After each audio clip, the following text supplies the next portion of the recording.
Telugu YouTube ఛానల్లో మీ వ్యాపార ప్రకటనల కోసం 9154949554 కి కాల్ చేయండి. కాంగ్రెస్ పార్టీ గేట్లు ఎత్తడంతో బీఆర్ఎస్ ఉక్కిరిబిక్కిరవుతోంది. పార్టీ కీలక నేతలందరూ ఆ పార్టీ వైపు చూస్తున్నారు. ఛాన్స్ ఉన్నంత వరకు చేరిపోతున్నారు. అందరినీ కాంగ్రెస్ కు వదిలేయటం ఎందుకని బీజేపీ కూడా రంగంలోకి దిగినట్లుగా ప్రచారం జరుగుతోంది. కాంగ్రెస్ వైపు చూస్తోన్న కొంతమంది ఎమ్మెల్యేలతో పాటు కేసుల భయంతో ఉన్న పలువురు సీనియర్ నేతల్ని పార్టీలో చేర్చుకునేందుకు ఏర్పాట్లు చేసుకుంటున్నట్లుగా ప్రచారం జరుగుతోంది. లోక్సభ ఎన్నికల కంటే ముందే ఈ చేరికలు ఉంటాయని అంటున్నారు. బీఆర్ఎస్ లో ఉండాలా, వేరే పార్టీల్లో చేరిపోవాలా అని గులాబీ నేతలు తర్జన భర్జన పడుతున్నారు. ఎమ్మెల్యేల సంగతి చెప్పాల్సిన పని లేదు. కాంగ్రెస్ పార్టీలో 26 మందిని చేర్చుకుంటామని ఉత్తమ్ కుమార్ రెడ్డి వంటి నేతలు బహిరంగంగా ప్రకటిస్తున్నారు. కాంగ్రెస్ ఇప్పటికీ లోక్సభ ఎన్నికల్లో అభ్యర్థిత్వాలను ఖరారు చేయాలనుకున్న వారిని మాత్రం చేర్చుకున్నారు. కానీ ఎన్నికలకు ముందో తర్వాతో 26 మందిని చేర్చుకొని బీఆర్ఎస్ ఎల్పీ విలీనం పూర్తి చేస్తామని ఆ పార్టీ నేతలు అంటున్నారు. వారంతా ఇప్పుడు పార్టీలో చేరనప్పటికీ లోక్సభ ఎన్నికల్లో కాంగ్రెస్ కు పరోక్షంగా అయినా పనిచేయటం ఖాయంగా కనిపిస్తోంది. అయితే అందరినీ కాంగ్రెస్ పార్టీకి వదిలేయటం ఎందుకన్న ఉద్దేశంతో ఇప్పుడు బీజేపీ కూడా రంగంలోకి దిగినట్లుగా తెలుస్తోంది. గ్రేటర్లో కొంతమంది ఎమ్మెల్యేలను పార్టీలో చేర్చుకునేందుకు చర్చలు ప్రారంభించినట్లుగా గుసగుసలు వినిపిస్తున్నాయి. అసెంబ్లీ ఎన్నికల్లో కారు పార్టీకి అత్యధిక స్థానాలు కట్టబెట్టింది గ్రేటర్ హైదరాబాదే. కానీ ఇప్పుడు అదే గ్రేటర్ నేతలు బీఆర్ఎస్ కు తీవ్ర నష్టం చేకూర్చబోతున్నారనే సంకేతాలు వెలువడుతున్నాయి. ఖైరతాబాద్ ఎమ్మెల్యే దానం నాగేందర్ ఇప్పటికే హస్తంగూటికి చేరి సికింద్రాబాద్ నుంచి ఎంపీగా పోటీ చేస్తూ ఉండగా అదే దారిలో మరికొందరు ఎమ్మెల్యేలు గోడ దూకేందుకు రెడీ అయినట్టు తెలిసిందే. మాజీ మంత్రి, సీనియర్ నేత అయిన తలసాని శ్రీనివాస్ యాదవ్ బీజేపీ అధిష్టానంతో చర్చలు జరుపుతున్నట్టు ఒక్కసారిగా గుప్పుమంది. అంతా ఓకే అయితే ఆయన త్వరలోనే కాషాయ కండువా కప్పుకుంటారని తెలుస్తోంది. నిజానికి తలసాని శ్రీనివాస్ యాదవ్ ఎంపీ అభ్యర్థిగా పోటీ చేయాల్సి ఉంది. సికింద్రాబాద్ పరిధిలోని అసెంబ్లీ స్థానాల్లో బీఆర్ఎస్ కు 1,00,000 ఓట్లకు పైగా మెజారిటీ రావడంతో తన కుమారుడిని నిలబెట్టి ఎంపీగా గెలిపించాలనుకున్నారు.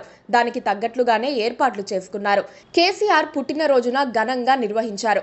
కానీ తర్వాత క్రమంగా పరిస్థితి అర్థం కావటంతో ఎన్నికల రేసు నుంచి తప్పుకున్నారు. హైకమాండ్ తలసానినే పోటీ చేయమని ఒత్తిడి చేసినా ఆయన అంగీకరించలేదు. చివరికి పద్మారావుని అభ్యర్థిగా ఖరారు చేయాల్సి వచ్చింది. గ్రేటర్లో ఎటువైపు చూసినా బీఆర్ఎస్ ఎమ్మెల్యేలు ఉన్నారు. కానీ ఎక్కడా పార్టీ కార్యక్రమాలు నిర్వహించడం లేదు. కవిత అరెస్ట్ అయినప్పుడు జంట నగరాల్లో నిరసనలే కనిపించలేదు. చివరికి కవిత ఇంటి వద్దకు కూడా ఎమ్మెల్యేలు రాలేదు. అంబర్పేట్, ఎల్బీనగర్, ఉప్పల్, మల్కాజ్గిరి ఎమ్మెల్యేలు కాలేరు వెంకటేష్, దేవిరెడ్డి సుధీర్ రెడ్డి, బండారి లక్ష్మారెడ్డి, మర్రి రాజశేఖర్ రెడ్డి అధికార కాంగ్రెస్ తో టచ్ లో ఉన్నట్లుగా చాలా రోజులుగా ప్రచారం జరుగుతోంది. ఇక మల్లారెడ్డి సంగతి చెప్పాల్సిన పని లేదు. వీరు ఎప్పుడైనా పార్టీ మారే అవకాశం లేకపోలేదని బీఆర్ఎస్ నేతలే చెప్పుకుంటున్నారు. వీరిలో కొంతమంది బీజేపీలో చేరినా ఆశ్చర్యం లేదన్న చర్చ కూడా జరుగుతోంది. మొత్తంగా 7 ఎమ్మెల్యేలతో బీజేపీ టచ్ లో ఉందని అంటున్నారు. క్యాడర్లో నెలకొన్న నైరాస్యాన్ని పోగొట్టి వారిలో ఉత్సాహాన్ని నింపేందుకు ఎండిపోయిన పొలాల బాట పట్టారు. ఈ కార్యక్రమం ద్వారా జనంలోకి వెళ్లేందుకు పనిలో పనిగా లోక్సభ ఎన్నికల ప్రచారాన్ని కూడా షురూ చేసేందుకు ఆయన నిర్ణయించుకొని దాన్ని అమలు చేస్తున్నారు. అయినా నాయకులు, ప్రజాప్రతినిధుల గోడ దూకుడుకు ఆయన అడ్డుకట్ట వెయ్యలేకపోతున్నారనే అభిప్రాయాలు వ్యక్తమవుతున్నాయి.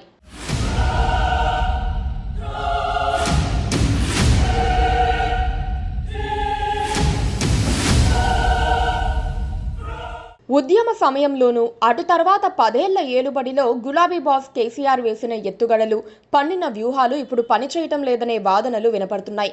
ఆ జిల్లా, ఈ జిల్లా అనే తేడా లేకుండా నేతలందరూ బీఆర్ఎస్ కు బాయ్ బాయ్ చెబుతూ ఉండటంతో పార్టీలో ఎవరుంటారో, ఎవరు పోతారో తెలియని అయోమయం నెలకొందని మొదటి నుంచి ఉద్యమ పార్టీని అంటిపెట్టుకొని ఉన్న నాయకులు వాపోతున్నారు.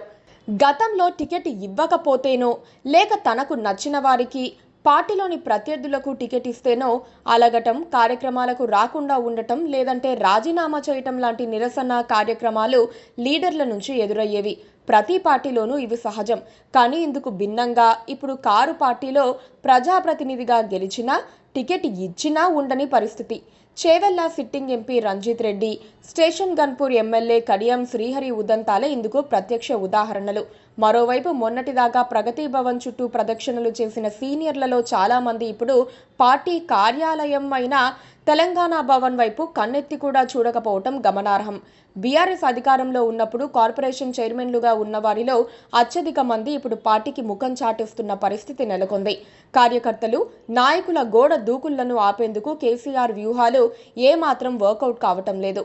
ఇదే పరిస్థితి కొనసాగితే పార్లమెంటు ఎన్నికల నాటికి బీఆర్ఎస్ ఊహించనంత గడ్డు పరిస్థితికి వెళ్లిపోతుందన్న ఆందోళన ఆ పార్టీ క్యాడర్లో వ్యక్తమవుతోంది.